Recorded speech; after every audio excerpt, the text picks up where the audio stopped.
భారతదేశ ప్రజాస్వామ్య దేశంలో ఓట్ చోరీని పెద్ద ఎత్తున ప్రజల్లోకి తీసుకెళ్లాలని మన రాహుల్ గాంధీ గారి ఆధ్వర్యంలో దేశవ్యాప్తంగా ఈ ఓటు నమోదు కార్యక్రమాన్ని ఏ విధంగా అయితే చేసి దొంగ ఓట్లతో బీజేపీ ప్రభుత్వం అధికారంలోకి వస్తుందో ఈరోజు మనం కాతరపల్లి మున్సిపాలిటీ అమ్మ గార్డెన్ కమాన్లో ఈ ఓటు నమోదు కార్యక్రమాన్ని స్వీకరించడం జరిగింది. దొంగ ఓట్లని ఏ విధంగా అయితే ఈవీఎంల ద్వారా ఏ పార్టీకి ఓటు వేసినా అది బీజేపీ పార్టీకి ఓటు పడే విధంగా ఎలక్ట్రానిక్ ఈవీఎంలలో నిష్పక్షంగా తయారు చేసుకొని ఆ సాఫ్ట్వేర్ ద్వారానే బీజేపీ ప్రభుత్వం గెలుస్తుందని చాలా స్పష్టంగా రాహుల్ గాంధీ గారు కర్ణాటకలో కానివ్వండి, బీహార్లో కానివ్వండి, దేశవ్యాప్తంగా ఈ దొంగ ఓట్ల గురించి ప్రజల్లో చైతన్యం తీసుకొచ్చే కార్యక్రమాన్ని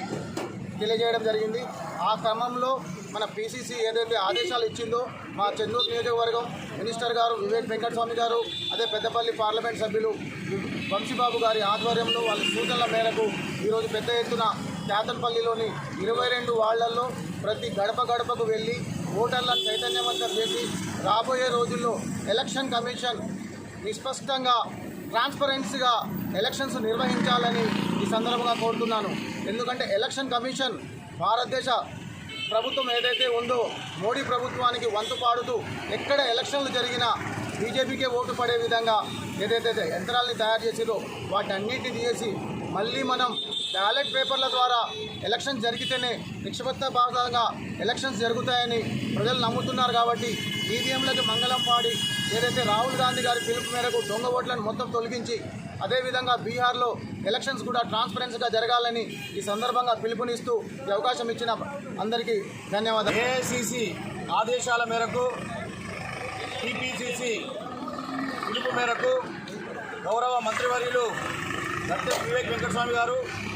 అదేవిధంగా పెద్దపల్లి పార్లమెంట్ సభ్యులు గడ్డం వంశీకృష్ణ గారి యొక్క ఆదేశానుసారం గత కొన్ని నెలలుగా భారతదేశం లోపల ఏ విధంగా ప్రజాస్వామ్య విలువలకు తూట్లు పొడుస్తూ బీజేపీ ప్రభుత్వం ఓట్లను దొంగిలిస్తూ ఉన్నదో ప్రజల్లోకి తీసుకువెళ్లేందుకు ఈరోజు కేతనపల్లి మున్సిపాలిటీ లోపల సంతకాల సేకరణ కార్యక్రమాన్ని చేపట్టడం జరిగింది. వాస్తవంగా గత కొన్ని నెలలుగా రాహుల్ గాంధీ గారు భారతదేశం లోపల ఎన్నికల వ్యవస్థ ఏ విధంగా లోపభూయిష్టమైంది, ఎలక్షన్ కమిషన్ ఆఫ్ ఇండియా కేంద్ర ప్రభుత్వంతో తొత్తుగా మారి ఏ విధంగా ఓట్లను దొంగిలిస్తూ ఉన్నది, ప్రతిపక్షాలకు అనుకూలమైనటువంటి ఓట్లను ఏ విధంగా తొలగిస్తూ ఏ విధంగా దొంగ ఓట్లను నమోదు చేస్తూ ఉన్నదో ప్రజలకు వివరించడం కోసం ఈరోజు ఈ సంతకాల సేకరణ కార్యక్రమాన్ని, ఓట్ల చోరీ కార్యక్రమాన్ని చేపట్టడం జరుగుతూ ఉన్నది. నిజానికి వాస్తవంగా బీజేపీ ప్రభుత్వం ఎలక్షన్ కమిషన్తో కుమ్మక్కైపోయి గతం లోపల మొన్న జరిగినటువంటి పార్లమెంట్ ఎన్నికల లోపల కావచ్చు, అసెంబ్లీ ఎన్నికల లోపల కావచ్చు, ఏ విధంగా మరి మనం బెంగళూరు లోపల కర్ణాటకలోని బెంగళూరులో ఒక నియోజకవర్గం మహాదేవ్పుర అనేటువంటి ఒక నియోజకవర్గంలో సుమారుగా 1,00,000 ఓట్లకు పైగా దొంగ ఓట్లను సృష్టించి అక్కడ గెలిచినటువంటి ఒక దాఖలాలను ఈరోజు రాహుల్ గాంధీ గారు బయటపెట్టడం జరిగింది. మహారాష్ట్రలో సైతం కూడా అటు మహారాష్ట్ర ప్రభుత్వం ఏర్పడడానికి కారణం కూడా ఈ దొంగ ఓట్లే కారణం అని చెప్పేసి గణాంకాలు చెబుతా ఉన్నాయి.